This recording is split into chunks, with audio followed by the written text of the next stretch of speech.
Hello, and welcome to I Should Say That Out Loud. I'm your host, Donna Brendel. Sorry for my voice, I'm recovering from a cold. I am a late recognized, late diagnosed woman with autism. This podcast is my opportunity to say all the things out loud that I would have liked to have said all the years growing up and living throughout a lot of my adulthood, even not knowing about autism. And now that I know about autism, I have a unique perspective to share with the world about things that are past, present, and future. And I still learn more every day, especially when I interview people for my podcast, which leads me to today's guest that I'm so excited to introduce you to. Her name is Cindy Bentley, and she is a world-renowned Special Olympics athlete, gold medalist winner many, many times over, and a global messenger for Special Olympics. She has traveled the world all over the place, and she has been invited to the White House not once, but twice. She is highlighted in this book, which is a Wisconsin Badger biography series, and it's written by Bob Kahn and Caroline Hoffman.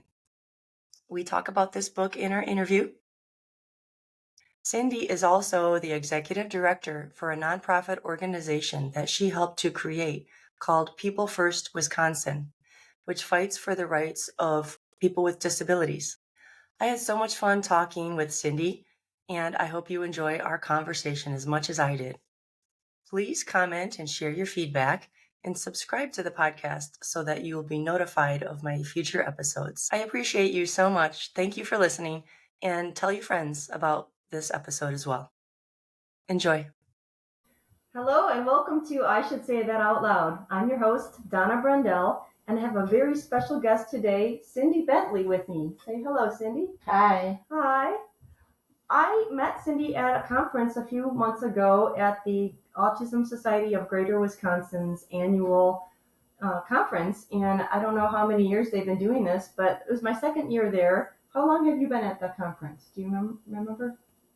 First time. Your first time there. Okay, wonderful. So she came and saw my booth and got my book, and then I ordered her book online on Amazon. Mm-hmm. This is Cindy Bentley, Spirit of a Champion. And I've read through it, and I have so many questions for Cindy. And I just want to thank you so much for being on my show. You're welcome. To say hi to everyone, and so Hi. we can all get to know You're you better. welcome. Just a wonderful person in Wisconsin, and you've traveled the globe. We're going to talk all about that.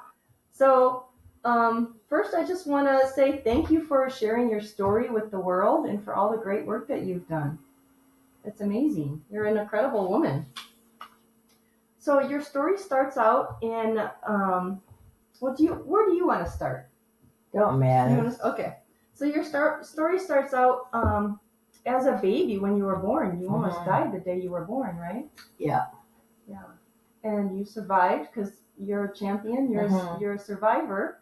Yes, And, ma'am. yeah. And you lived in some foster homes. Mm-hmm. Okay.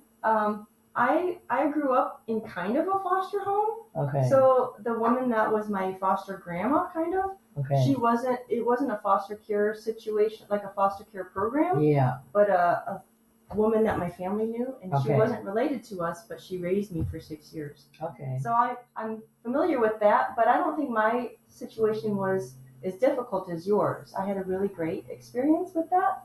So do you want to share a little bit about your time in foster care? Yeah. So, of course, I was, born in 1957, and I was born at the Milwaukee County Hospital, which now is called Freighter. Okay. And they gave me 24 hours to live, but they took me right out of my mother's arms. I was shipped to the foster care system, and my mother was shipped to a Tachita prison. Wow. Wow. Yeah. That's quite the story and the journey. Mm-hmm. Do you want to share about why you were taken to foster care right away?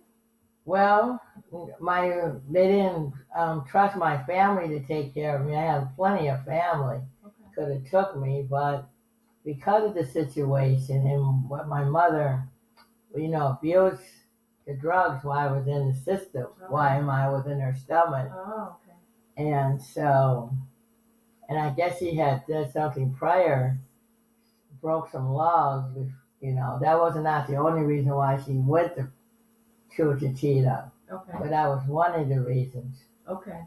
Yeah. Wow.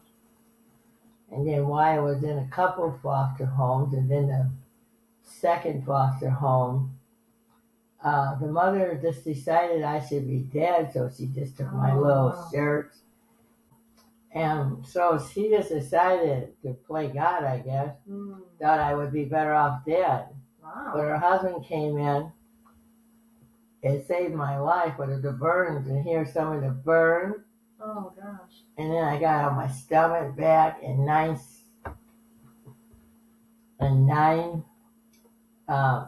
skin grafts. Wow.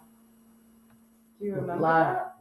Some of them I do. Yeah, most of them I do with the skin graft, not the burn itself. Okay. It's at St. Mary's Burn Center. Wow. And I didn't even know what it was. And now I remember maybe 4 or 5 years ago, I wanted to go up on it's right down by the lake, the Burn Center.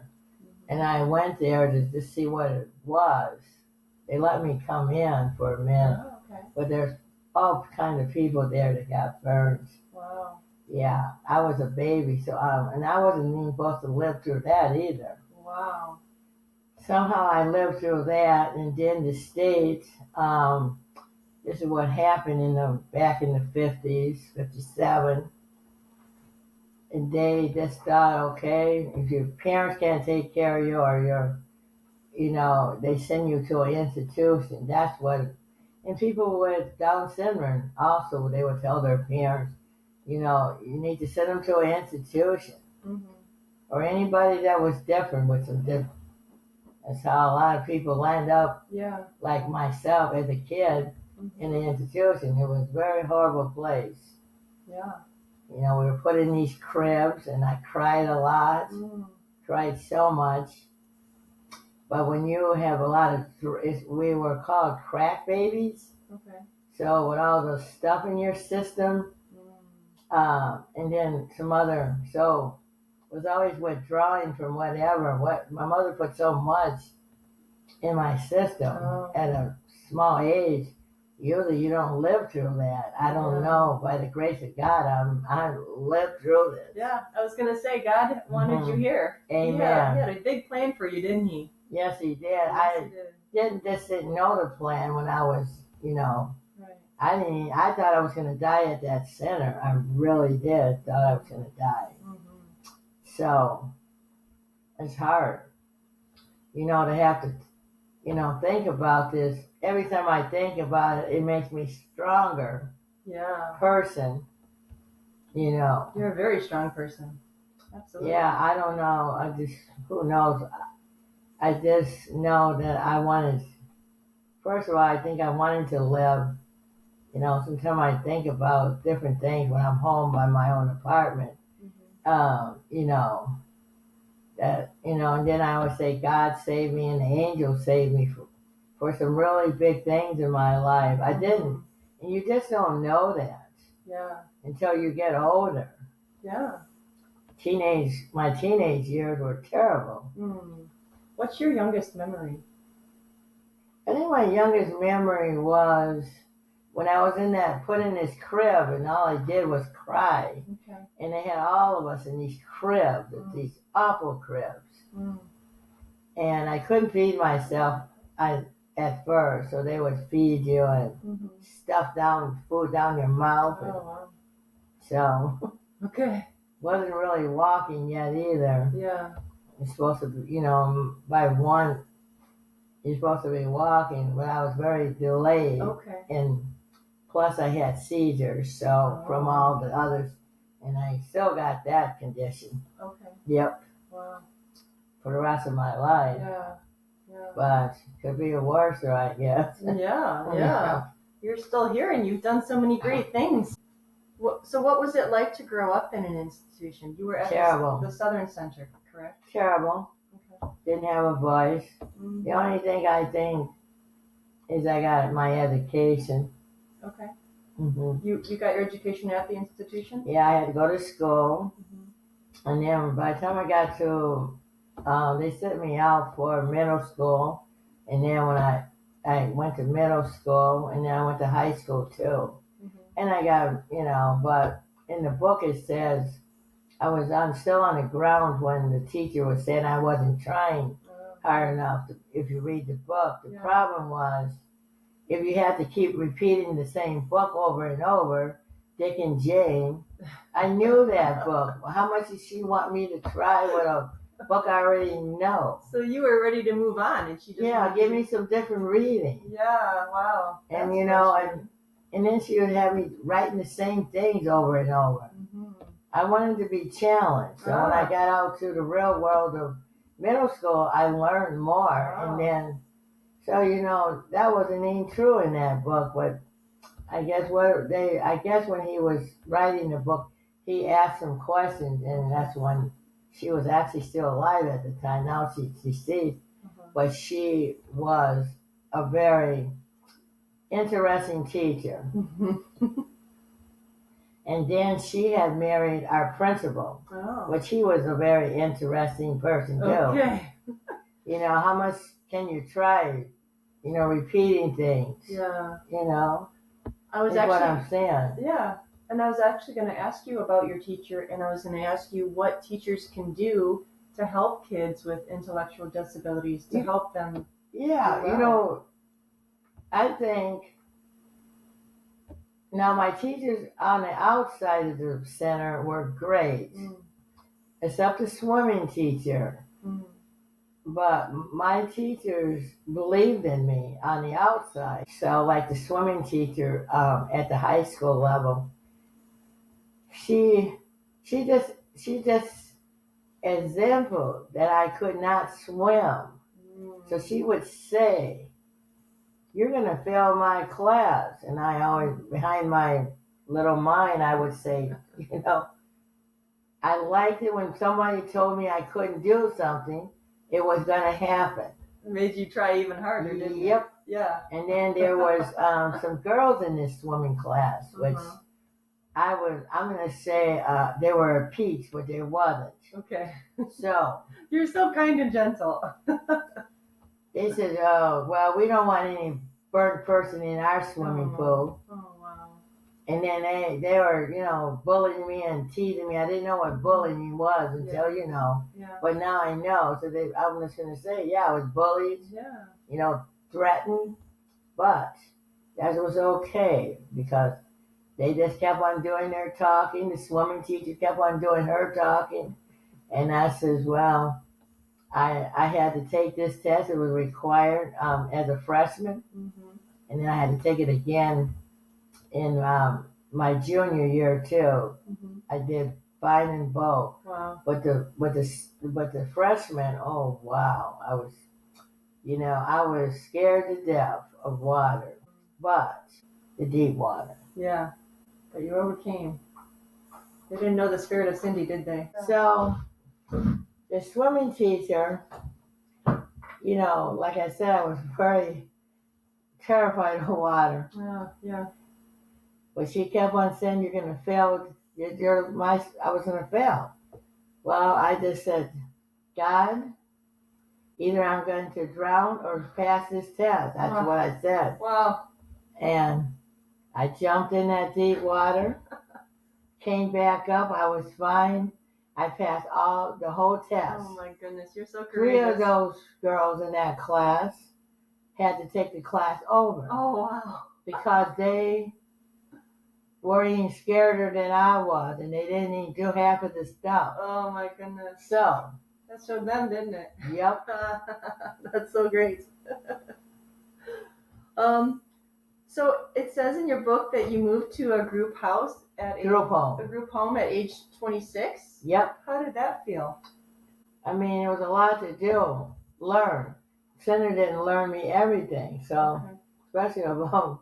So the first day I was there, and she says, "Well, you're going to have to set an alarm clock." I said, "What is an alarm clock? I've never even seen one." Oh, wow. You have to make your lunch and all this. I've never made, everything was done for me at the center. Yeah. Except me making my own bed. Okay. So, and cooking. And I said, what? And then you had to be out of the group home all day. And I was in the shelter workshop, which was not good, not challenging. I had to still go to physical therapy and PT because of my balance. Because of there was a lot of problems the center didn't, do. Yeah. That they were supposed to. So, still was having seizures. The only thing I didn't have to wear a helmet. I had to wear one at the center, at least until I was about 12 or 13. Okay. It was a hockey helmet. Like I love my favorite team is the Emeralds. I go to lots of games. Okay. So, but it was horrible helmets. Yeah. Very horrible. Oh wow. Yeah. Why did you have to wear the helmet? Because I would have seizures and fall. To protect yourself. Okay. Mm-hmm. And then my balance wasn't good either. And that's what they did back in those days. Okay. I don't see a lot of people now with helmets that have seizures. Okay. They changed a lot of things in the seizure world. Mm-hmm. Yeah. Still have them, though, but not as much. Not as much. I used to have like 20 to 30 seizures a day. Wow. Especially when I was younger. Wow. Yeah. Mm-hmm. So that's better now? Not as much? Yeah, I had a seizure this year, but they're kind of little light ones. Okay, that's good. But I haven't had a seizure in the last 2 years, and that was good. Mm-hmm. I was playing tennis. We think it was because it was a little humid and hot. Oh. And I usually get a lot of seizures in the summer, but I've been averaging like one every couple of years, sometimes 2 or 3 a year. Yeah. I mean, it depends. Okay. So I got a new neurologist, and he put me on a different medicine, and it's really helping me. Good, very good. Yeah. It said in the book that you had to make your bed in the morning, and then they would push the beds all against the wall, and then you stayed in that same room all day long? And ate. With no TV and no games? Well, they had whatever they called games, and So what did and you they do would all take day? probably I was a lot of sitting. Yeah. At a young age, and then they take you to the whatever they want to call a playground. Oh, okay. And we was out there all day. Came in for lunch and back out there again, and then they put you to bed by 7 o'clock. Oh, early. Wow. Okay. So it was rough when I was very tiny. Yeah. Mm-hmm. So at the beginning of the book, it talks kind of about your whole story, and so I just want to ask some of the bigger questions, and then I'll kind of backtrack as we go back into your story. But you traveled the world, and you've spoken to 2 presidents. President. Oh, they're in here too. Yeah, President Clinton and President Bush. Yep. I'll show you something in here. Okay. Yeah, and we can still talk about it. So. What was your favorite place to visit? Well, I traveled so much. Yeah. My first actually trip was I was female athlete of the year, Special Olympic International, U.S. Olympics actually, U.S. Olympics. Mm-hmm.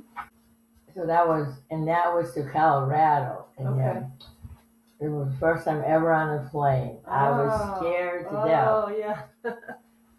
And I put a hole through the coach's sweater. Oh, you did? Yeah. Uh-oh, how did that happen? Scared. Oh, okay. I didn't find President Bush. Just nervous? Yep. Yeah. Did you like the mountains? I didn't know there were mountains. That was the first time First time seeing them? Well, President Bush is in here somewhere. Where is he? Yeah, it's toward the end. Oh, yeah. Almost there. This is President Clinton. Yep. I sat on the table with Mrs. Clinton and her daughter. Mm-hmm. You Oh, talked yeah. about their dog, right? Right, Yeah, and or the cats, cat, yeah. both. And this one was President Bush, which had put one of first place in volleyball, had it blessed and gave it. Yeah, Go around his you like neck. to give your gold medals away. Yeah, I read. That's such a sweet thing to do. yeah. What gave you that idea? Well, I think I was invited after 9/11. You don't think you would be in it. It was a state dinner, Yeah. 9/11, Mm-hmm. after. Right. And I thought I wanted to thank him, but he was a hero for, saving our country. Mm-hmm. So very sad. It was a very sad day. I went to work over when we had an office. It was on the south side of Milwaukee. Mm-hmm. And got over there, over to the home bridge, it's called.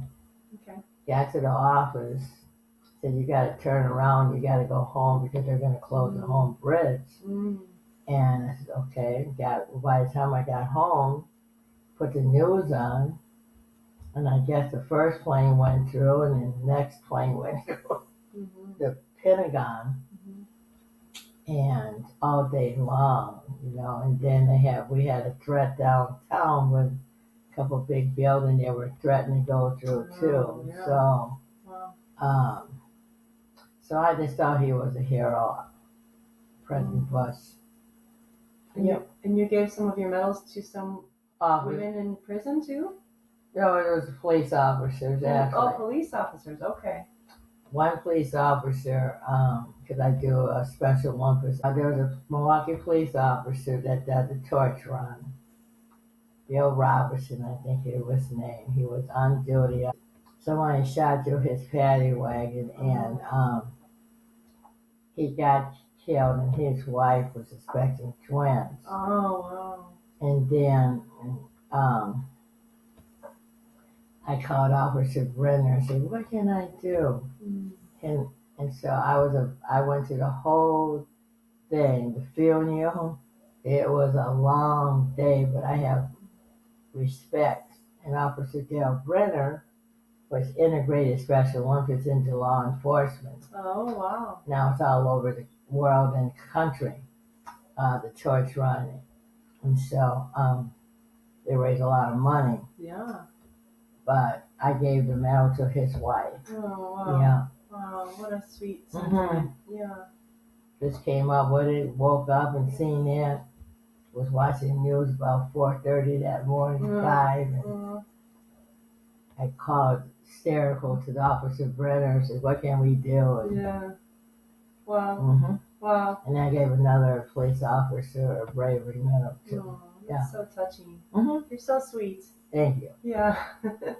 I know I earned the medals and everything, but I just came up with it for myself. Yeah, that's so sweet.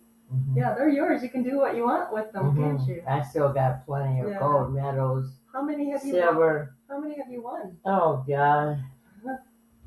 I can't even count, but it's into the least a couple thousand, I would think. Oh, my goodness. Not only gold, Wow. and ribbons. That's incredible. You've had quite the life of the athlete, competitor, survivor. I'm still playing. Yeah, that's great. I'm playing bocce. I just finished tennis, played bocce, played volleyball, and play basketball. Yeah, bowling. Wow. Well, you said in the book you're going to play for all of your life, right? You're never going to stop? Nope. No reason to, right? Once an athlete, always an athlete. I may have to, basketball may slow me down, but I'm still going to play it. That's so great. I'm still pretty, you get a fit up every year. My doctor, says I'm fine. So. That's great. Awesome. It says that you've met your mom twice. Do you remember? Were you old enough to remember meeting her? I met her when she was trying to kidnap me from the center. Oh my goodness. And the second time I met her, she was dying. Oh, okay. Wow. Yep. That had to be hard. Yeah, that was very hard. Oh, I'm sorry. She just couldn't get herself off of drugs and that, and drunk herself to death, and so her, yeah, yep. Aw. And you've never met your dad? No, and what my aunt, now I see my family, my real family, um, that finally got straightened out, but Oh, okay. when you're awarded estate, sometimes they are very protective. Yeah. And some of my family members have been in prison and took drugs, so it wasn't only my mother. Okay. And they just, when you're little, I was too little to make my own decision. Yeah. Yeah. So, Okay. but it's very hard. All I know, my dad lived down in Racine County somewhere. He's probably deceased by now. Okay. A couple of times I was trying to find him because but my aunt told me she thinks he's deceased by now, and Okay. he just wasn't a great father. Yeah. And then my aunt said, I don't know why you wanted to see him. Aw. I understand that. Yeah. That's understandable. Mm-hmm. So you have autism and an intellectual disability? And autism was diagnosed as, I think, by the time I was 30. Okay. How this started was they wanted to. I had 5 disabilities on me from the center, Okay. but of course, the psychologist, Social Security they wanted to know what I had. They knew I had a disability, and I qualified for the service, but they wanted to make sure. So, found out I had autism. Okay. There's from certain things I would do, and I'm kind of not I've got some sensory issues, some things about figuring out. And so if I would have known this at a younger age, Yeah. now, like when I was in school, they could have. But mostly I am understanding now, and when I was at the autism conference, I finally made myself go to figure out for myself. There's a lot of doubts with autism, but they were also diagnosed, as a doubt. Yeah, like I was diagnosed as Crazy. an adult. Yeah. How was I supposed to know what? But now I don't have to take medicine and that. It's called, for me, it's intellectual disability with high functional autism, but there's a lot of things you can't see unless you're working with me every day. Yes, right. It's hard for me to figure out things sometimes. So. But then some days I'm fine, and I get I have lots of sensory issues, or I have to get up a lot, from the chair or whatever. So I just get real antsy. Yeah. But the doctor said that's all, but thought I was handling it pretty good. Some people would. I have a friend has autism, and she can't have any of her food together. Nothing. Everything has to be. Yeah. Yeah. So when you were younger and when you were in the institution, did you have any dreams for your future? Not one. Not one. Wow. And the reason I thought I was just gonna die there like my other friends. Aww. The friends I did have, there wasn't that many friends I had there. Some are more like enemies. Oh, yeah. Yeah, like, one bit me when I was in the middle of my sleep. Oh, no. And they called them house parents, and they said, what did you do to evoke the person?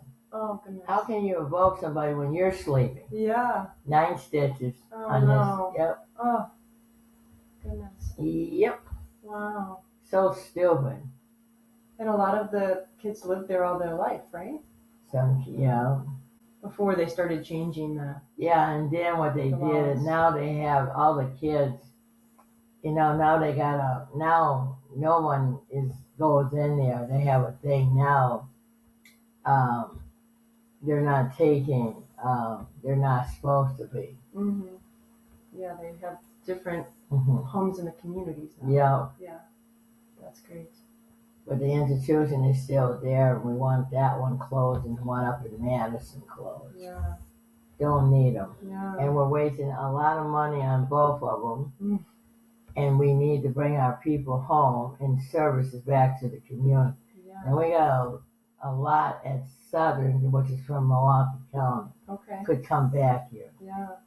So what would you say to those kids that are still in those institutions? They're adults now. There's no kids. Adults, okay. All adults. Okay. I would say bring them home. What advice would you give to the adults? Like encouragement? You know, if they can speak for themselves, but they're not allowed to speak for themselves. I know when big shots would come to our center, they always had me in a different place because they know I would tell them the truth. So, wow. I'm talking about the state people from DHS and that. Yeah. And so I was always somewhere else when they came. Okay. So there was a lot of things that the staff got away with, like hitting you. Lots of things they did were terrible. I was abused so much I can't even tell you. One time a black eye, this person got mad, the aide did, and just grabbed your black eye. Wow. And then you said, you better just tell me you fell over something. Oh, gosh. Yeah. Wow. Yep. Oh, I'm so sorry you had to live through that. Oh, yeah. Look where you are now, living on your own. So, Yeah. So you went from a group home at 26 to your own apartment? So 26, about 29, I moved to my apartment. That's amazing. Before I was 30, That's just a miraculous. But then, I married Claire, which is a wonderful woman. She got me in the apartment I'm in. I've been there 39 years. I was downstairs 1 year. Wow. And I've been upstairs ever since, and it's been the best thing. Don't get me wrong, there was a lot of challenges, and cooking was a problem, and, doing some things that I didn't know. I just didn't know. And then one of my Mary Beth, I'm so friends with her to this day. She moved back to Milwaukee. I was so grateful. We just aimed out. But she said, you need a pet. So I got a cat. There you go. I had 3. Now this is my 3rd cat. Oh no, 4th. They all passed away and stuff. And then Dory now is 5 years old, and so the kitty cat's very sweet. Aww. And so I don't feel lonely. I don't want a roommate. I've had enough of those. Yeah. I had 3 roommates when I moved out. I mean, different times. Yeah. Not for me. Okay. I like to come home and just be in my apartment, But I got the cat, the roommates are not for people. I think we should have a choice, and I chose not to have a roommate. Okay. Tried it, didn't like it. Yeah. They eat your food. They did all kinds of weird, strange. I mean, go in your room without permission, steal money, Wow. So it's good to have boundaries. You want to live on your own, and you need to have boundaries. And the second thing is, back in the days, we had that line, so I only had one phone. Yeah. And so we had to share the phone. Yeah, I remember those days. And every time I wanted to use phone, I couldn't, and then I would pay the cable bill and couldn't watch the cable. Oh no. Yeah. Yeah. Or use the phone. I said, enough of this stuff. Yeah. Good for you. And then I didn't really know. I had a cousin. That I'm going to come over and visit you. Uh-huh. I left my purse like I always do on the bed. Well, she came over. And so it was all my money I had for the week. Oh, no. I would get money every week, only because I was trying to learn. We were learning about budgeting. Yeah. So she stole all the money out of my purse. Oh, no. Yep. Wow. So I had no money for the weekend. Was going to buy some food that day. Yeah, she stole all my money. Oh, no. Yeah. It was a hard lesson to learn, huh? Yeah, so now I don't leave my stuff around. Yeah. Wow. Yeah. What's your favorite food to cook? I like to cook spaghetti and Okay. pasta a lot. Big chicken, Mm. pork chops, uh, eggs and bacon. Awesome. So a Mm-hmm. good variety of things, huh? Mm-hmm. I cook the same things over and over again. Okay. I'm not very creative with food. Okay, that's okay. Yeah. Um, in fact, you talk about eating oatmeal every day at the center. When I was younger, I would cook myself oatmeal every day, 3 times a day. That's Okay. how boring I am with cooking. Okay. Okay, so you said that little by little, you had some good experiences that began to turn your life around?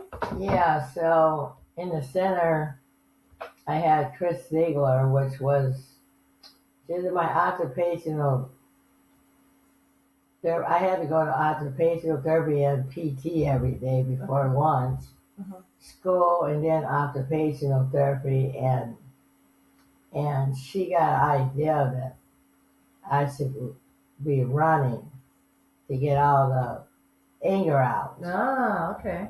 So we would run every day, and I would complain a lot about it, and I was not happy with it. But then one day I started to like running, Oh, wow. and that's how I got involved with Special Olympics. Wow, that's And great. before I left the center, I called Karen Harley, which we're still good friends out. And when they had area directors, which they don't anymore, but we just got together a week ago. But Nice. I said, "Can I join the team when I leave the center?" And she said, "Yes, we'll have one." So I went to West Allis at first. That wasn't a good fit, and then I joined North Suburban Special Olympic team. Been on that team ever since. That's wonderful. Yeah. Wonderful. Mhm. I work at a school too, and I love getting the kids outside to Okay. be Yeah. active. Yeah. But she changed my whole attitude, and I began to believe in myself. And then I wanted to help other people, so that was a good thing. Mm-hmm. And Special Olympics, you can see, took me a lot of places Oh yeah, in life. absolutely. Mhm. Before we get into all of that, Okay. you talked about 2 other things that turned your life around. Mhm. So you started to go to church at Southern Center. Started going to church and praying, and I think my faith actually saved me too. Mm-hmm.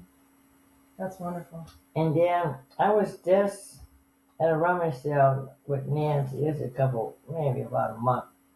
But I found this. It says, "Let God let go." So Awesome. I really like this because I still, get me or not, I'm talking on here, but I still have a lot of trauma from the center. Mm-hmm. So I have a lot of trust issues, Okay. but I do know that I have a good heart, Oh yeah. and I'm always trying to help somebody else, but I still have some very bad trauma. Okay. Yeah, that takes a long time. Yeah, to and work through. I think I'm going to be having that the rest of my life, not only being taken away from my mother, but that's how she left me on this earth. Yeah. And it's not her fault. I know a lot of people, why, I used to blame my mother, Mm.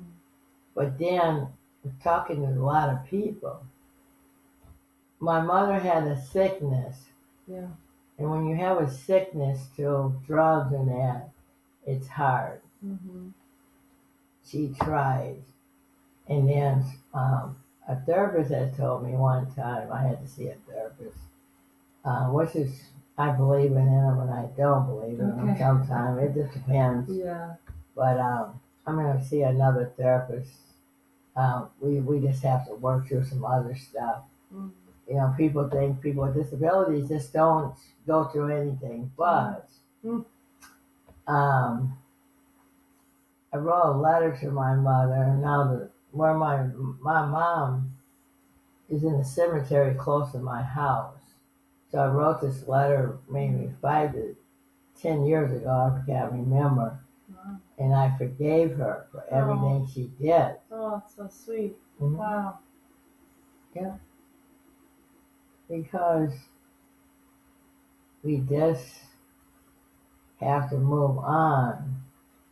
Yeah. There's a lot of baggage I'm still carrying. Mm-hmm. Trust me, lots. And trust issues are hard. Yeah, they are. Yeah. And forgiveness helps us. It doesn't help the other person. No. It helps us to move on. Yeah. And not carry that bitterness. Mm-hmm. That's so good. I have a strong faith too, and my faith helps me every day. I have anxiety as well, but yeah. I don't. I do too. Yeah. I don't take medication, and I'm not against medication. But I don't believe in it because I don't. Well, I have to take medicine for other things and seizures and things. Yeah. But I just don't believe in being a walking zombie. I don't believe. Yeah. I believe, but me and Nancy was talking about this. I do need to see a therapist just to put some more closure to what I need to put to. Absolutely. Yeah. There's so many layers of things to work through. Yeah. And I was just going to say that I pray constantly all day long. That's my medication is prayer. I pray as I go. Yeah, me too. I see something. I mean, you don't have to belong. I do belong to a church, Eastbrook. I love it. Good family church. But, people look at us as a disability, and they feel that we don't struggle. We don't, oh, you're just special people. I'm not any special than the next person. And yes, I have struggles. And I have fears. Yeah. And I have trauma. Yeah, absolutely. And I'm beginning to. I just bought a book out of Target. It's called What I Didn't Know. It's on mental health. Okay. I mean, what you need to know. And one thing I love reading, and people don't even think people with disabilities know how to read either. Yeah. Wow. I may not understand everything in the book, but this caught my eyes. This is everything you didn't know. Yeah. There's so many myths about people with disabilities. And mental health could be, you don't have to be born with mental health, but I think all through our life we have mental health in different ways. Yeah. And you don't need the medication is not going to fix everything. Sorry, it won't. Yeah. But I have started to meditate. He taught me how to meditate, so I've been doing that in a quiet place in my house. Or I'll go on my porch. So meditation has really been good for me. Sometimes I fall asleep because I'm meditating. Like, oh, I got to wake up here. So I was like, okay. Oh my goodness, that's funny. So at 10 years old, you went to church and you began to develop faith in God. Yep. And then you began to believe that not everything that happens is bad. Right. That's a good thing to learn. Yeah. And you began to trust that God would help you survive. Yep. And without him, I don't know where I'd be. You just don't have a plan at 10 years old anyway. Yeah. You just have a plan at 10 years old. You just don't. No. It's crazy, but you don't have a plan at 10 years old. Right.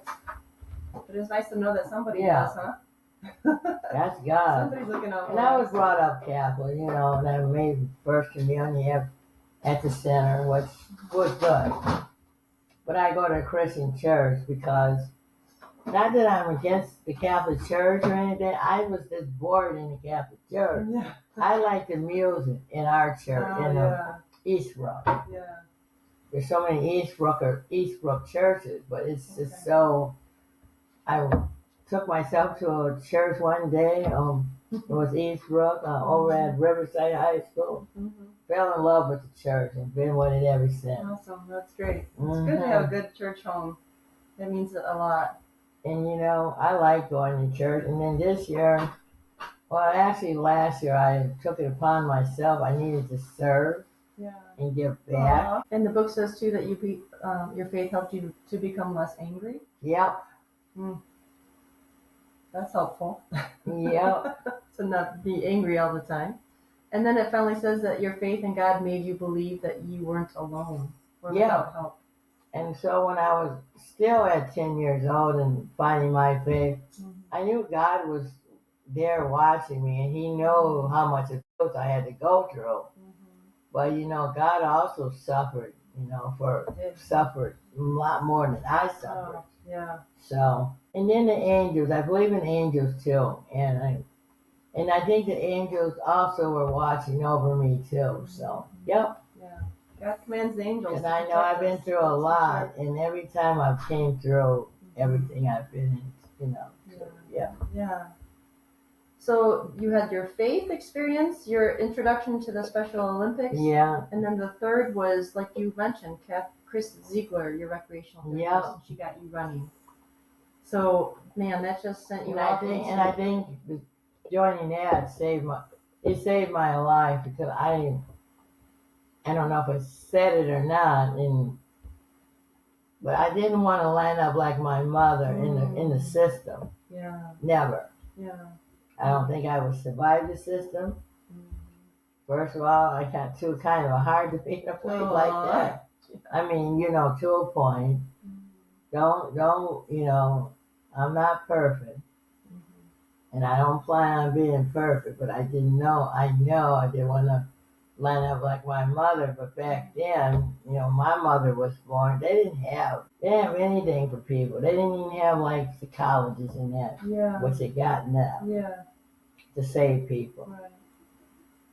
People don't take drugs because they want to. They kind of just, sometimes they have surgery and they get hooked on them, and that's not their fault either.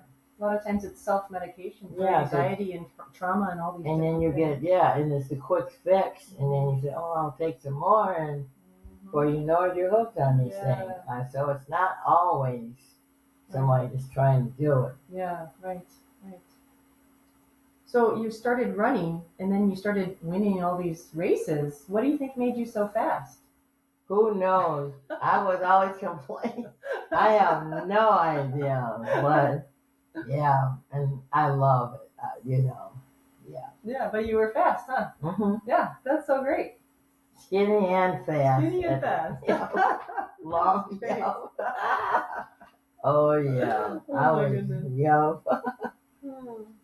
As you get older, as you get older, it's like, okay, I'm not skinny or, I'm just fine. And my doctor said I have a lot of, like, mostly it's a lot of muscle. So I got good muscle. Yeah, that's good. That's because you started young. When you start athletics at a young age, that goes with you and helps you to have a healthier lifestyle all through. Yeah. And that's not in the book, but I work out twice a week at the Jays. So Monday 7 a.m. and Fridays 10 till, That's great. I started that. I only had one day, now I do two. I'm going to go up to 3, I think. Oh, nice. Yeah. So you said that Chris, your coach, Chris Ziegler, she remained positive even when you threw temper tantrums? Yep. That had to be hard for her to do, huh? Oh, I just was having my storms. And she just let me have the storm, and then the next day but she was just such a nicest lady. I don't think I survived without her. Yeah, wow. And she was always kind, and she knew I could do this, and look what it took me. Yeah, wow. So you call them storms. Your temper tantrums were storms. So like some days were rainy and some days were not. Yeah, and we don't know why I had the storms, but I had lots of, if you lived in a place like that, you would have a lot of anger too. Yeah, for sure. Couldn't do anything, you had to go to bed when you wasn't tired. Yeah. Couldn't eat what you wanted. Yeah. Get up at 4:30 to wait for breakfast at 7. Oh, gosh. With no choices. Yeah. Do you still have storms? No. No. Okay. Do you remember when that kind of faded away? I think it faded away before I was 16. Okay. Everything just started to get better for me. Wow, that's great. Wow. That gives a lot of hope for young people out there who struggle, and even the parents. But I just had a lot of growing up to do. And so now, I always have this motto, leave my problems at the door. Oh. When I'm out in the community, I just can't do that. Yeah. I'm representing my organization.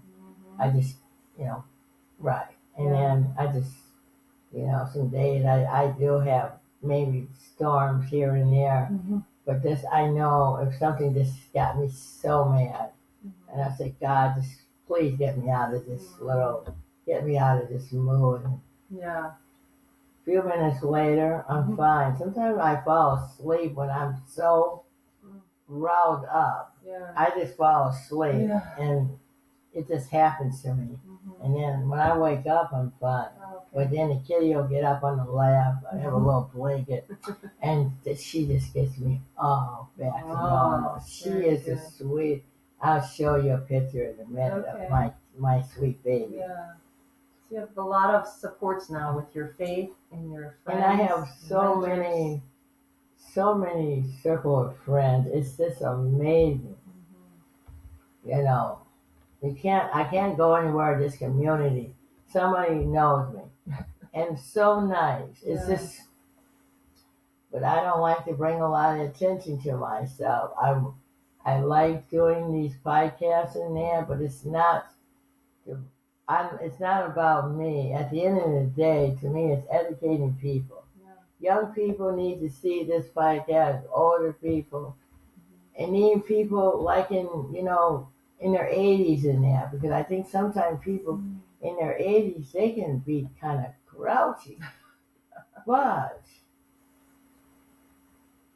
at the end of the day, we are all people.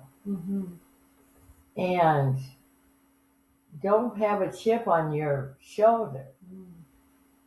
Do something to help somebody else. And the reason I do all the stuff I do is that I'm teaching other people. But you got to teach. I think people say, well, you're always out there and you're doing this and that. Well, if I'm not out there trying to teach, this is teaching that you can, to me, and I'm going to say this how I always say it, I came from hell and back. Honest to God, I came from hell and came back to reality, to life. And I'm going to live my life to the fullest. Yeah. When God is ready for me to go over the rainbow, I'll be ready but I'm not ready right now. I got a lot to still teach people about life. And I live my life. You say, oh, you're always busy. Well, so it's what I choose. Yeah. I do rest, I sleep. I take good care of myself. But people just view me, oh, you're just too busy. You need to slow down. You need to retire. I'm not retiring from anything. But good for you. Now, I may be at retirement age. That doesn't mean you have to retire. Yes.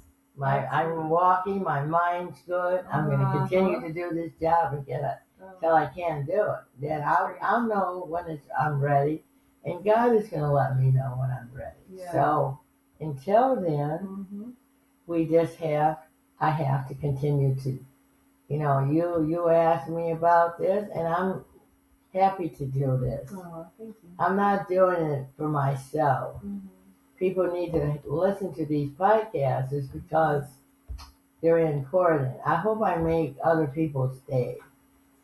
There's a lot of sad people out there, and they don't have a purpose because of what they've been told. And the other thing I always hear a lot of times, oh, just get over it. Just get over it. You don't get over what I've been through. First of all, I was still in my mother's womb. So how can I get over something that I didn't cause in the first place? Right. And I think people, I refuse to drink. Now, occasionally, I might have a little wine for social, but I don't want to land up with mine. And my doctor told me I still have all the effects of all that in the rest of my life. Wow. Yeah, I mean, I'm still surprised how I survived. Because 24 hours, that's all they gave me at first. Wow. You're just a miracle in so many ways. Yeah, because usually what came in my system as a baby, and I don't know, I think the nurses, love me, and something just went on there, miracle. I don't take drugs, and I don't drink. I want to wake up in my own mind every day. Yeah. Oh, yeah. Absolutely. Here's a question for you. Okay. What advice would you give to children who are waiting for someone to believe in them? Listen to them. You know, I guess when you talk about the foster care system, it is not, it's broken in a lot of ways, the foster care system. They don't get paid enough money to take care of these children or the babies. But there's some, if you're lucky enough to get adopted from a foster mother and father, you are doing good. My advice was you listen.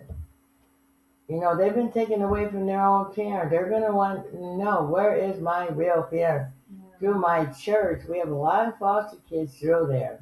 We probably have about a handful of 100 children at our church and teenagers that are in foster care, but they also get adopted. And when we have some I see more special needs children coming through, but they're going to ask. I think I started asking, where is my mother? At maybe when I was 7 or 8, 9 years old. Yeah. And never got the truth. Say, we're your mother. And I used to say, no, you're not my mother, I would say. Yeah. And then I would throw a temper tantrum and start crying. Like I would like this, I would take my feet and do this. I used to slap myself so badly, and I would just rock myself back and bump my head because people just did not listen. I wanted to know where my mother was. And I know they wasn't my mother. I realized at 5 years old, you're not my mother. Where's my mom? So I know I cry with that one. Oh, yeah. So it's just hard. But no one listens. So listen to the kids. Yeah. Even if you're a grandparent, it's not only the foster care kid, but a lot of times special needs kids either line up with the grandparents. They try to do what they can. Yeah.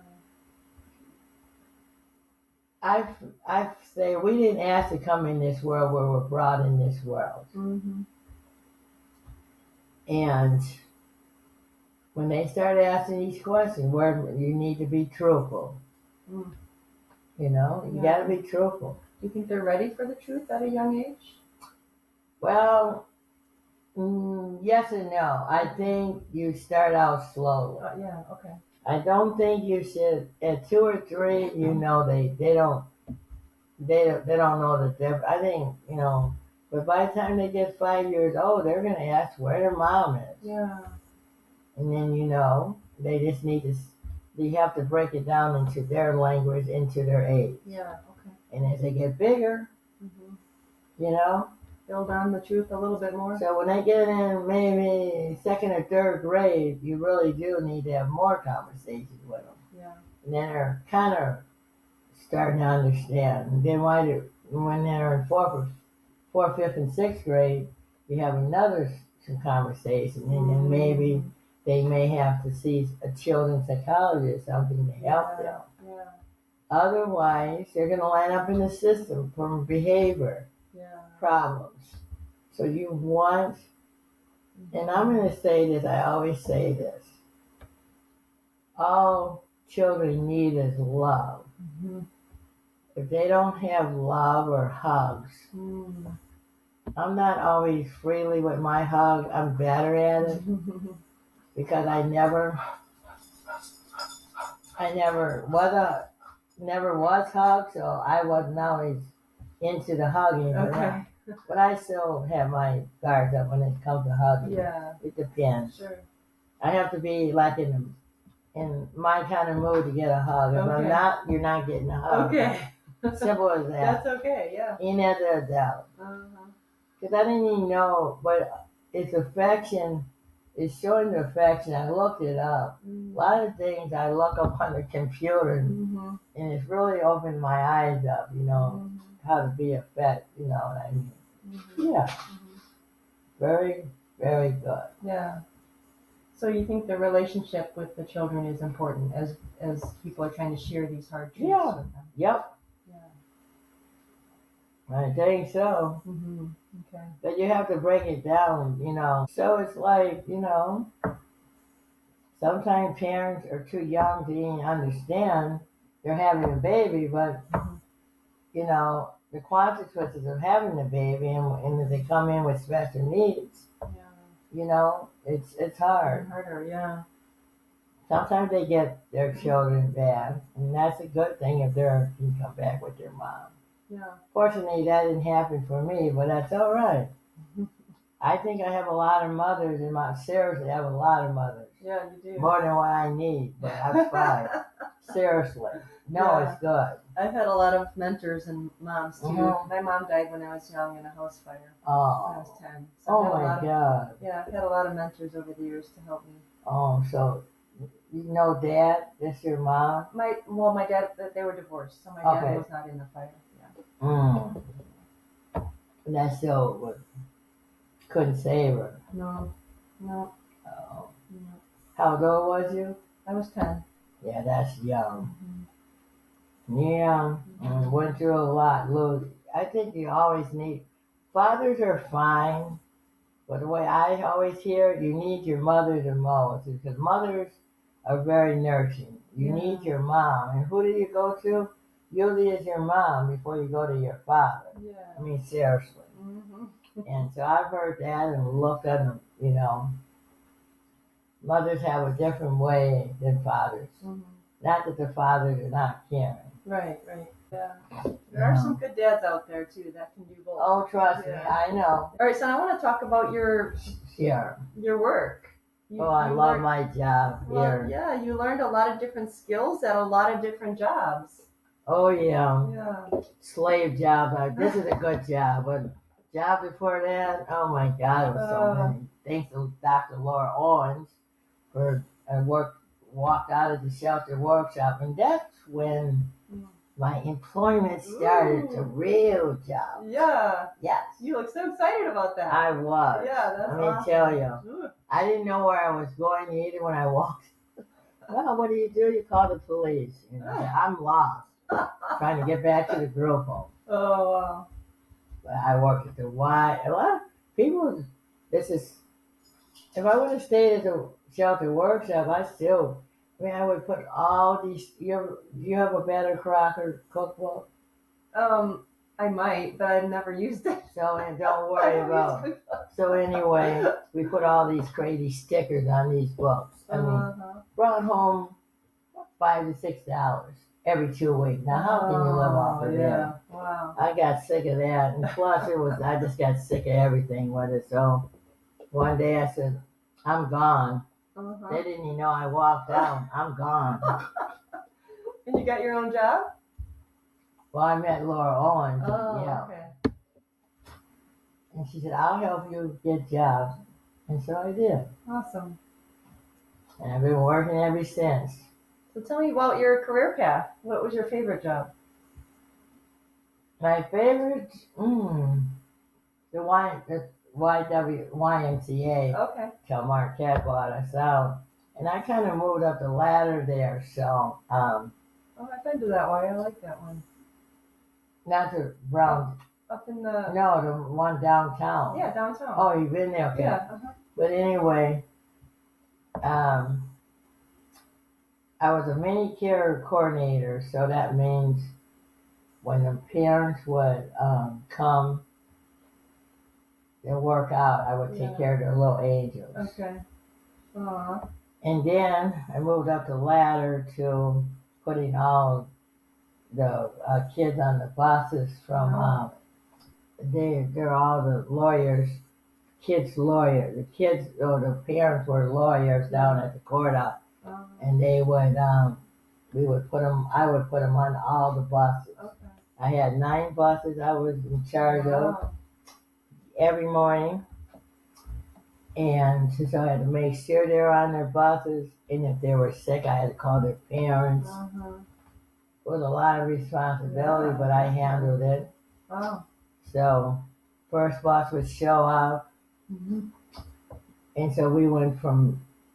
So I had a thing. So bus one, that's what we called them. Bus two, bus three, bus four, bus 5, 6, 7, 8, 9. And I knew what kid was going to what school and what time. Wow. But one day, one of the children is so funny. He's like, I said, you need to come down, put your boots on, coat. This person was on bus 3. He said, well, I'm not feeling good today, so I want to stay at the daycare. So I had to reason with this kid. I said, so we didn't send him to school because we couldn't send him with germs. So after I said, okay, I'm going to call you. You can stay here today, but I'm going to call your mom anyway. So I told his mom that she was we had to wait a few hours because she was on a case. And he says, I said, your son said he's sick. Name. He's got a good memory. Yeah, you do. But he used so much psychology on me. So he said he was sick. That boy had ate whatever. I mean, he was eating. Yeah. I said, and his mother says, well, did you take his temperature? I said, he doesn't feel warm to me, no temp. I said, he's eating like a horse, I told her, and running around. Next thing I knew, so the mother said goodbye to me. She showed right up to the daycare, told him, get your coat on. If you can eat and run around, you're going to school. He never faked like he was sick again. He just wanted to stay in the daycare. And we had to, send him. But anyway, it was kind of, and then I got snack ready when they got back. So then I worked in after school. Not only I got them off the buses, and then we gave them a snack, and the last child would leave about 5:30. Then I went home, but that was a good job. What were some of the scariest steps in learning new jobs and new skills? Making sure you don't lose any kid, and then, and then, with the Y, it's a busy street right there. You know where the library right. So I had to make sure I always knew where they were. They were not to leave without me. I had to escort them to the buses. And sometimes it was very hard. Sometimes you get 3 buses at the same time for safety. And then I had a radio, so I had to, make sure after I put the kid on, I would make sure our direction known. First bus is gone, second, third. So good communication skills. Yeah, and then they had the swimming pool. So that was the other thing when they got back. Some days they had swimming. We had to make sure that they got proper wear, and we had to watch, and they cannot jump in the water without us. So we had to make sure, they could swim. If they couldn't swim, they had to go. They had 2 pools. So I had a little, so they could go in that one. So we just had to be, safety first, And that, and then Marshall Fields, I guess, would be my second good job. Okay. That was a good job. It was a hard job, but I had to wake up about 3:30. Wow. I took 2 buses to Marshall Fields, and I had to be there at 5. Oh my gosh. So the first bus would pass us right before 4 o'clock in the morning. So we wore uniforms, so it was kind of easy. And so, but I would stay awake all day. But then, I think the hardest thing with Marshall Fields was the underwear. I mean, we had to put sentry things on underwear. And one day this co-worker, shot everything down to me, and that's his lesson. We're getting paid the same salary, right back down to her. I tagged so much underwear, I got sick of it. Yeah. Wow. We had to tag. I mean, I looked at one pair of underwear. It was over $100 for one pair of underwear. I just forget it. Didn't need it. Yeah. That's hilarious. Didn't need it. What was your least favorite job? McDonald's, Yeah. slave job. 5 minutes away, they call me in. 4 o'clock in the morning. Some mornings, I rode my bike at the time to unload a truck. I said, "Can't somebody else come in besides me all the time? Where you live the closest?" Oh man. I said, "So." Yeah. I hated it. Wow. And then I hated the playland was good, but the kids were kind of, always buying socks. They had to wear socks and they have them off, and then buying the socks. Oh no. Had to go up in there. And we got to eat lunch, but some other stuff happened in there too. So, Oh no. so Okay. I won't say anything. But that was the worst of that job. Okay, I hear you. That's how you learn. Yeah. And they're little sneaky kids too. They would get up in there, and then all of a sudden they come down and say, "Where's the socks?" Well, I decided I didn't like your socks. So I'm, because they wouldn't, come in with socks in the summer. Yeah. But they had to wear socks. And Yeah. it's like, and one of the kids says, "Well, I don't like your socks," so I just left them up there. Oh my goodness. Fine. Wow. And I said, "The next time I see you, you better have your own socks then." No socks for you. And his mother was so nice to me. Always, she says, "Just keep getting on him. I told him he's got to put socks on." Funny. So, they were so, and I always gave them little McDonald's cookies in there. Those days are over with. I feel bad for the kids. All that little, I was so good to them. I'd be up and down in that, just having a good time. Yeah. With them.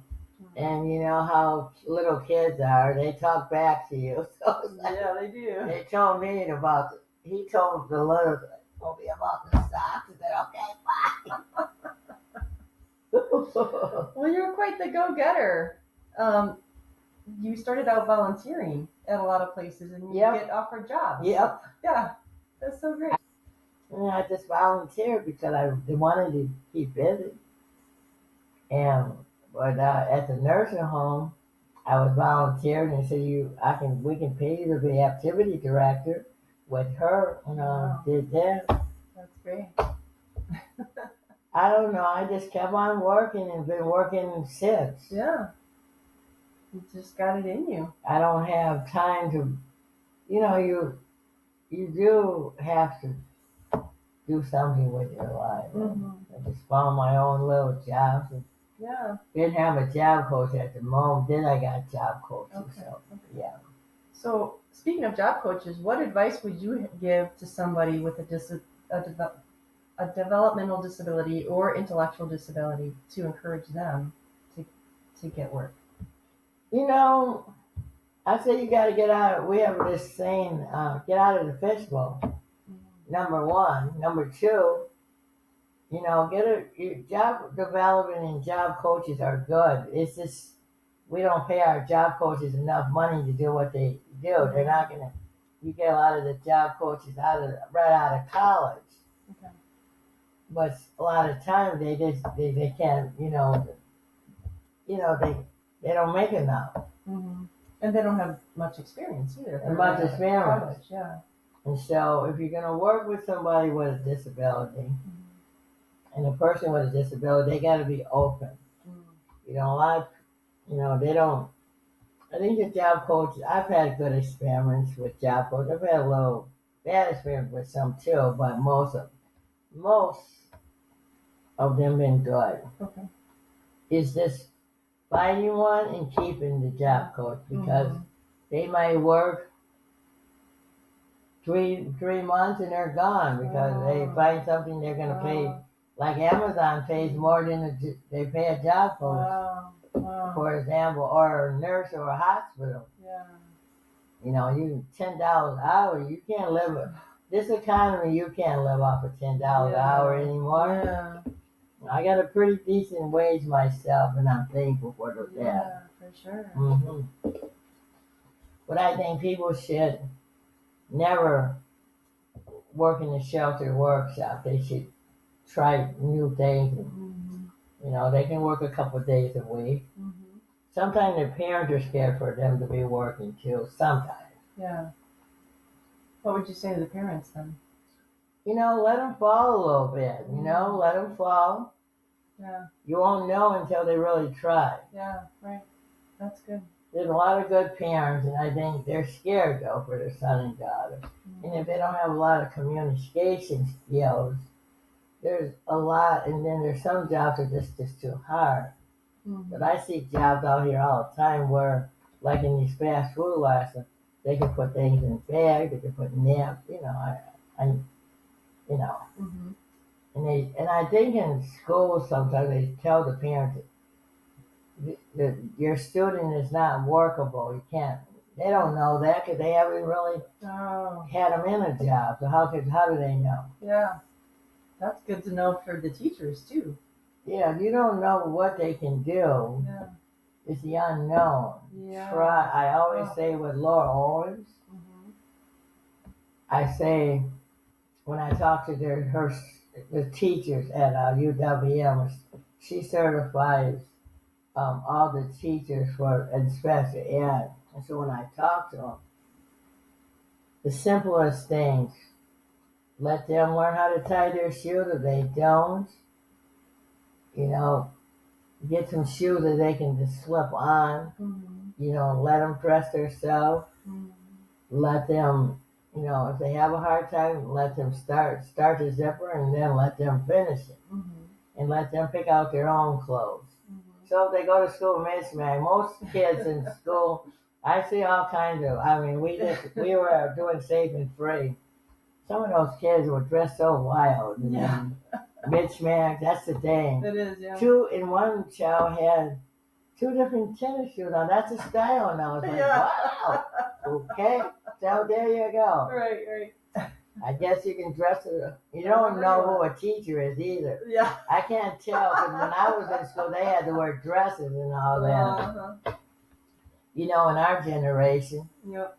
So it's like, you can't tell a teacher. You can't even tell a principal a lot of times. It's like, really? Oh, that's funny. That's so funny.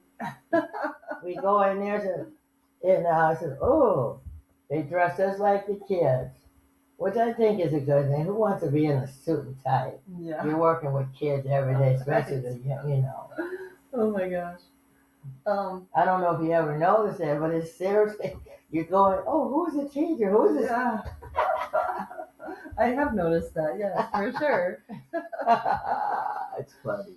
I like when you said I don't believe in sitting in my apartment. I'm the same. No, I like to be out and doing things. I don't care. I am not. Now, I do have some days, I want to just stay there. Winter time, I think, is where that's a time which, I hibernate in the winter because it's cold in there. But soon as spring gets here, until, winter gets here again, I'm going to be out. Yeah, me too. You want to find me? Call the cell phone. I can tell you where I am. Yeah. I'm not a person that sits in the house. Yeah. Never. Me either. And then you said you can't find out about people and help people unless you're out there. Yeah. I want to say amen to that. That's so good. Seriously, you can't. Yeah. You don't know what they're going through. I see so much in people in our society in Milwaukee right now. People are just hurting, and it's just, and it's not only the African American communities, all of them. People, you hear about Milwaukee because they just think everybody in Milwaukee is bad people. You're not bad people. There's not enough resources out there for people.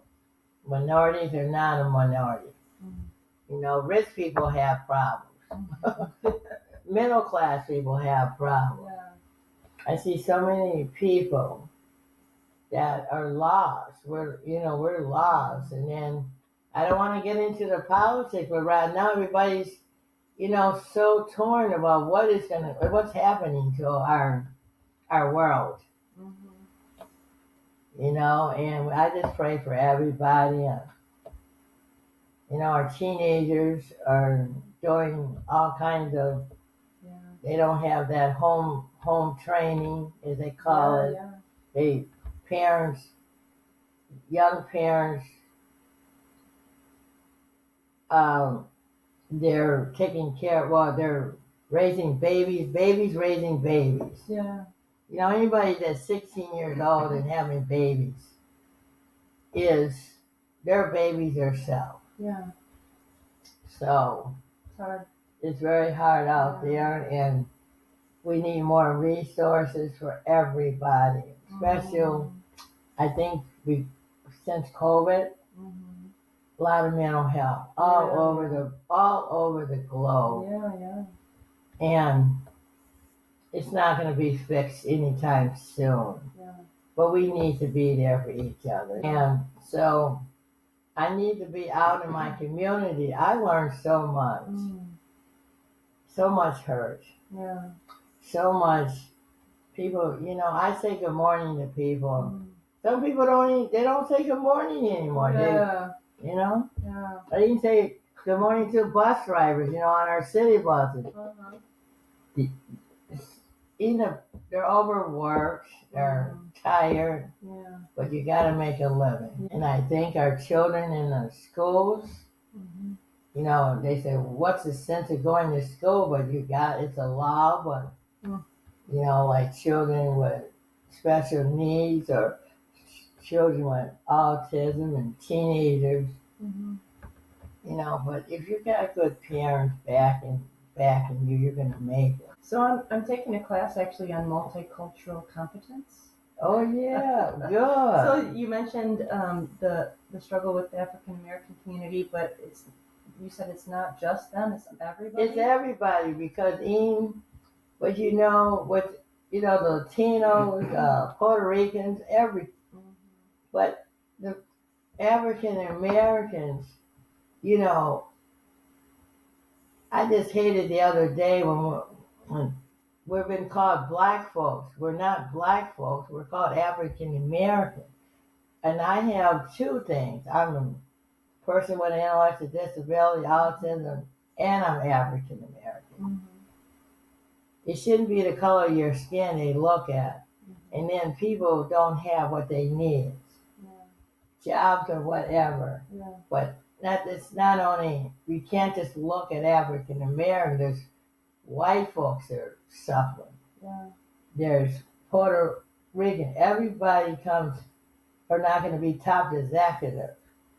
So, like me and my friend was talking, and even our pastor talked about this last year.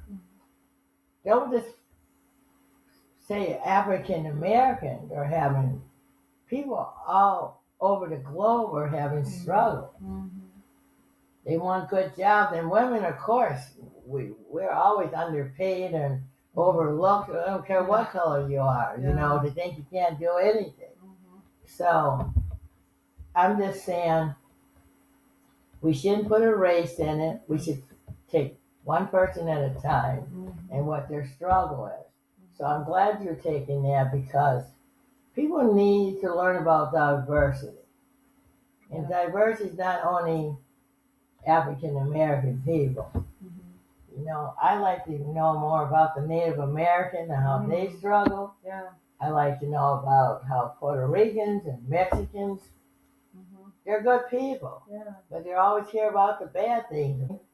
I don't care. I can be poor. I can be middle class. I'm going to still be my own person at the end of the day. You have to be. You know what I mean? Right. Yeah. Well, I like what you say about it's not about color because I know a lot of people, from my experience, have looked at me as a white woman as like, oh, I have it easy. I don't have any troubles because I'm white. That's not true, is it? No, they don't know about my childhood, losing my mom and my autism and all those things that are invisible. So, yeah. Right. Thank you for saying that. We all have struggles. Yeah. So going back to what you originally Yeah. said, you can't find out about people and help people unless you're out there. You So gotta we need be to out talk there. to each other. Yeah. Yeah. You can come and talk to me anytime you need to, or, Thank you. I'm going to be truthful. Mm-hmm. I think people underestimated what I could do. I can guarantee you that. Absolutely. But you I showed also, up. You showed all of them. but I showed up and I made myself know what I needed to know. I don't always want to bring attention to myself. It is not about me. Mm-hmm. It's about helping other people to become who they are. Yeah. Well, how'd you get this way, Cindy? Well, I had to work hard, like anything else. Yeah. Nothing's going to be given to you. We already know that. Yeah. So, I don't care what color you are, ain't nothing going to be given to you. So, guess what? Yeah. Work hard. Yeah. Like my mission today was. I always go from my bed to the mirror and thank God I'm awake. Oh. And what my thing was today was to, come and talk to you. I didn't know what a podcast was. It's fine. I was a little nervous. I think I'm doing well. And when I get started, I'm passionate about what I'm talking about. Yeah. I'm not going to waste your time. Absolutely not. Oh, no. I feel that. I tell it like it is. If people don't like that sometimes, and I don't care. It's got to be a real story. Yeah. So my podcast is called I Should Say That Out Loud. Okay. And that's because I have things like ideas and thoughts in my mind that I keep to myself a lot, because sometimes it's hard for me to find the words to get it out of my mouth, And then sometimes I figure it out, but then I'm just in such a habit of not saying it that I don't say it. So I've been trying to teach myself over the years, I should say that out loud, right? Yeah, you know what? I say a lot out loud and it comes out just fine. And sometimes I think, might make somebody a little bit, I don't care, because it's the truth. I don't think anything should come out of your mouth unless it's going to make sense. And I learned that. But I really mean what I say, because if you're not listening, don't come to my thing. Don't come, because I'm going to tell you it ain't going to be cover coded. Yeah. And my life story is not a made up story. I think that's why people always want me to talk about it, is because it's a real story, not something you just write in a book. And it's a real, what I've been through. Yeah. And 66 years of what I've been through. And, celebrating my 40th anniversary out of the center. Wow. I was real nervous. I was on edge the whole time, because you didn't know what was, how you just get nervous. Yeah. And then you think about all the stuff that happened to you. But when it came to the actual day, I was excited. And then, I didn't think I was loved as a child or a teenager in some of my adult life. But I have touched so many people's lives, and I'm loved now. And I got a necklace from Aunt Martha, and it says love on there, so I am loved. Knowing that I've touched so many people's lives, what I want to leave when I go over the rainbow, I want to leave something that like I said, I went to hell and came back, and I came back better person than I was, okay? So that's what I'm talking about. And I'm not perfect, and never will be. I have my struggles every single day I get up. But then I just thank God that, okay, get me through this. And I love being mentor to young people and older young people especially, because I had gave my book to when we were up at the camp. I said, you know what, I'm going to give them the book. It might be a little graphic, but they came up to me, gave me hugs. They really liked the book. So it's for 4th and 5th graders, but I thought teenagers go through. So I told them, I said, when you read the book, if you're having a bad day, read it again. And then thank your parents that you have parents. Yeah. And one of them came up to me and she says, you know, Cindy, I love you. And he said, can I give you a hug and a kiss? And I let it happen. Usually I don't, but yes. And it was just so wonderful. There was all kinds of stories up at that camp. I learned that young people need to have a voice, number one. Yeah. And we got all these people on these boards, right? But they don't have no board for young people. Oh, wow. So they think differently than we do as adults. Yeah. So if you're going to have like the BP board and that, they need a separate board. We need a separate board for people first. So that's my goal is we're going to get a youth board. Oh. And we're going to have and I will call you because you probably will have a lot of good things. So what we want to do is have a summit. Oh, wow. And we need some people like you to talk to young people. You know, what's your future's going to be like? Yeah, what do you want to do?